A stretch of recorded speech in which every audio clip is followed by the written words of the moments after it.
আসসালামু আলাইকুম। আজকে কথা হবে আপনার চ্যানেলে কেন কপিরাইট স্ট্রাইক আসে, কেন কমিউনিটি গাইডলাইন আসে, কেন আপনার চ্যানেলে কপিরাইট ক্লেম আসে।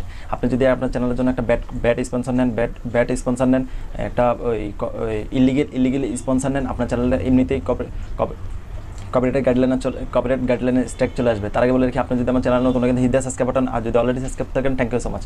আপনার চ্যানেলে কেন কপিরাইট স্ট্রাইক হবে, আপনি সবাই জানে, আপনি তো এই প্রসেসটা সবাই জানে। আপনি আরেকজনের ভিডিও যদি আপনি কপি করেন, আপনার চ্যানেলে আপলোড করেন, কপিরাইট স্ট্রাইক আসবে। আরেকটা কথা হচ্ছে যে আপনার কেন আপনার চ্যানেলে কমিউনিটি গাইডলাইন আসে। আপনার চ্যানেলে কমিউনিটি গাইডলাইন আসে, আপনি যে একটা খারাপ ব্যাট যেটার মধ্যে দেখবেন যে আপনার টাকা স্পন্সর করা যায়, টাকা ইনভেস্টমেন্ট করা যায়, এরকম একটা স্পন্সর যদি আপনার চ্যানেলে স্পন্সর করেন, আপনার চ্যানেলে এমনিতে চলে আসবে। আর কথা হচ্ছে যে আপনার চ্যানেলে কেন কপিরাইট ক্লেম আসবে। কপিরাইট ক্লেম হচ্ছে আপনি যদি অন্যের ব্যাকগ্রাউন্ড মিউজিক যদি আপনার চ্যানেলে ভিডিওর মধ্যে যদি ইউজ করেন, আপনার এমনিতে আপনার চ্যানেলে কপিরাইট ক্লেম চলে আসবে। আর কপিরাইট ক্লেম আসলে আপনার চ্যানেলটা একটু দুর্বল হতে চেষ্টা করবে, আপনার মনিটাইজ পাইতে একটু কষ্ট হবে।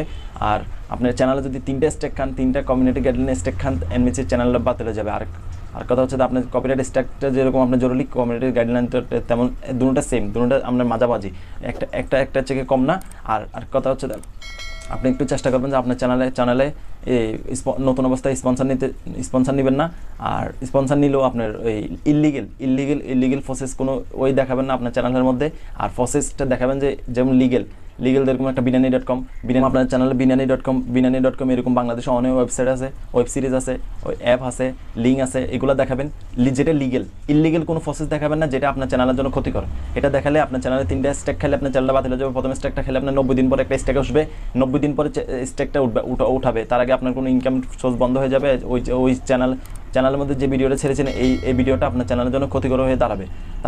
আমি বলি কি ভাই, নতুন অবস্থায় কোনো স্পন্সর নেবেন না। আর স্পন্সর নিলে, আর মাথায় রাখবেন, স্পন্সর নিলে ওইরকম ব্যাড ইলিগেল প্রসেস, যেটা লিগেল সেটা দেখাবেন, আর ইলিগেল কোনো প্রসেস দেখাবেন না।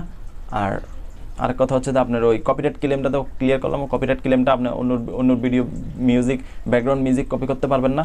আর আজকে এই পর্যন্তই। চ্যানেল নতুন সাবস্ক্রাইব করবেন, আর পাশে থাকা বেল আইকনটা বাজাবেন পরবর্তী আপডেট পাওয়ার জন্য। আল্লাহ হাফেজ।